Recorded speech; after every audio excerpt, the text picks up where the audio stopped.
Get a £5 free bet every week with Offer Club from William Hill. Simply stake a total of £20 or more across the week on pre-match football accumulators with 4 or more selections, and you'll get a £5 free bet on the Friday. Join William Hill Offer Club on mobile or online now.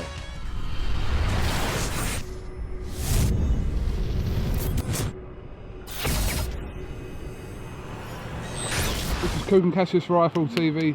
I'm trying to get you in a better light. What are you trying to say? I'm not. I know what you're trying to say without saying it. What, I'm Donald Trump? Oh! You're going to build a wall. We're in Monte Carlo. This is a bit of you, Monte Carlo? You know what? It just smells of money. What they do is to stop people like you in this place is by making sure you can't afford a drink, never mind a Caesar salad. So that's why they keep the prices up there, just to keep the riffraff out, like y'all. What happens though? What happens when someone like me comes here with your credit card details? What happens then? Well, first of all, they look at you and think, he's got a beanie on and he's got some unmarked suede trainers on. That's not his credit card. That's not his credit card. Are they marked? I was right. Unmarked suede trainers on. What do you mean unmarked? What does that mean? It means you got from someone like Can you read? Power Stretch or something Can like you that. read? There's no writing on Oh, there. Where's the writing? If you can't read that, I'm gonna wedge There's this no foot up writing. your ass. There's no writing. Where's the writing? I'm gonna take it off and slap you with it. You be careful. All I'm saying is be careful. Don't walk about like looking over your shoulder like that because I think you're dodgy. This place is bad. Anyway, when we interviewed you the other day about Chisora-Whyte, Yeah. you lied. I didn't lie. You fucking I didn't lie. I didn't lie. What I did was I said speak to them first and we'll speak after. And I said I'm not in a position to confirm or deny nothing. That's what I said. I never lied. Glasses were thrown. No glass. Yes, we've seen it. It was just too fast for We've me. seen it. It was too fast for me. I didn't see That it. footage is leaked You're out of joking. your building. You know what? Oh. Where did that footage leak from? I don't know. Listen, you know what? At the end of the day, I personally think it wasn't. If these two boys bumped into each other in the car park and had a tear up, it's nobody else's business. Now this thing happened in a confined area. Whatever happened, it wasn't on a public stage of like a press conference or a weigh-in or anything like that. It was around a certain group of people. It was done and dusted. End of story. So it's nobody's business apart from theirs. If they want to chat about it, fine. I just think it's done. It's done. As long as they behave themselves in public, you know, we got to fight. Why was you slagging off Luis Ortiz? I didn't. Why is anybody saying I'm slagging him off? You did. I didn't slag him off. I just You say said he's shit on the back foot. I didn't say shit. I just said he's average on the back foot. He's not a great mover. On the back foot, he ain't. That's just my His opinion. power is average. No, I didn't say his power is No, I average. made that up. I said offensively, up. this guy's dangerous. On the back foot, he's average. He's average on the back foot. That's just my opinion. You can't tell me about footwork, brother, because I'm like king of footwork. Right, what I'm saying is, but what he does, because he's so good offensively, because he's so powerful, because he's a southpaw, that's why he's so successful. It's like Gennady Golovkin. I don't think he's got brilliant footwork, but he's powerful. I think his style's just rugged, but what works for him works for him. I think Ortiz, he's on the back foot, he just looks like he can be hit. And I think a Cuban, they're schooled on footwork, they're schooled on movement, they're schooled on technique. And I thought, you know what? For a big guy, what I've seen of you on the back foot, you actually aren't outstanding. I'm not saying he's bad, but he's not as skilled as what I thought he would be. I'll say that to his face. He'll be here in a minute. But I'm joking though. But let's get the fight out of the way. King Kong.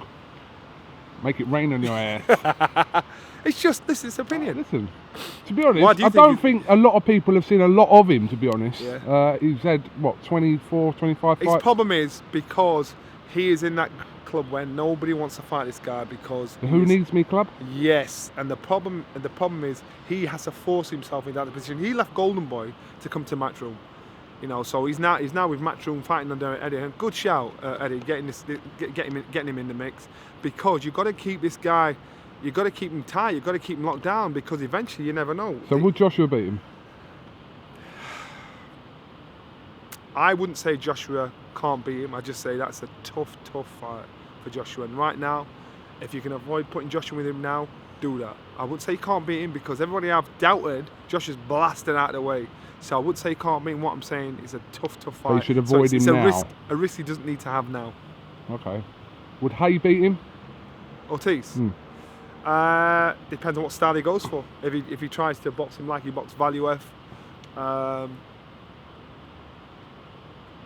he'd have a better chance doing that. The old David Hay, I'd say, you know what, he's got a better chance. This new version of David Hay, I like David. I'm cool with David, but this new version of David hasn't impressed me to think, yes, Mama's back. He's on fire again. This new version, this new comeback. Listen, he might have tethered himself to the opponents in his latest comeback, but so far I've not looked at him and thought, yes, the boy's back. We're in Monaco here. Obviously, Luis Ortiz was taking on Malik Scott. Stephen Smith on the bill, fighting for a world title. Martin Murray's had another change of opponent. Yeah, and Jamie McDonald against Solis. Stephen Smith, what an opportunity to lose a world title fight and in the same year fight again for another world title fight. And what happens is when you fight for a world title, after the fight you think, you know what, I should have done this, I should have done that, I should have done this. And the opportunity doesn't come around for about 2 years. Within the same year, he's got another opportunity against an opponent which isn't as good as a guy he thought, you know what, if I'd have just not made that mistake, I'd have been world title champion. I think come Saturday night, Stephen Smith pulls it off and becomes a world champion. He's learnt from that fight, and so I think he gets in the mix and he gets his world title. And you never know, he might get a rematch down the line. I think Jamie McDonald, I like Jamie because you look at him, you just think tall, skinny Yorkshire boy. There's nothing about him. This kid's got an engine. This kid loves to fight. Ask him about boxing, he's no idea. He just wants to fight. That's Jamie, and he'll tell you straight. You know, before an interview, he'll say, "Listen, don't get technical with me. Don't ask me too many questions." And I start laughing. I like Jamie. Of course, Martin Murray. It's unfortunate when your opponent keeps getting swapped over because it's hard to prepare for somebody in particular. But Martin, he's a grafter. Martin needs to pull himself back from the George Groves loss to say, look, it was one of those things. George Groves, you've got to give George Groves credit because people like myself thought, you know what, George is washed up. He's no longer, he's past his best. On that night, he showed me there's a lot more left of George Groves, so I've got to give him credit. So, no disrespect to Martin, he just came up against the guy that we all underestimated. Do you know what this is here? What? Do you know what this is? It's a big black hand. This is a wall between us. But I'm not Mexican. This is a wall between us. You'd come across as you Mexican. Mexico, me America. Oh God, no. What's your thoughts? What's your thoughts? Because come on, bring it on. I'll tell you what my thoughts are. I'll tell you what my thoughts are. Everybody most of them in America are shocked at what. Most of them voted for him. Exactly. So what are they upset about? What are they upset about? And unfortunately, you know, if you don't vote, you might as well vote for the people you don't want to get in. If you vote for someone, you think, he's not going to get in, and wake up in the morning, he's in. What the hell? Donald Trump, like it or not, he says a lot of things that are politically incorrect, and that's what they're pulling him on. But a lot of the things that they're pulling, what he's done is like a pretext when we right. So basically, in England when we came out the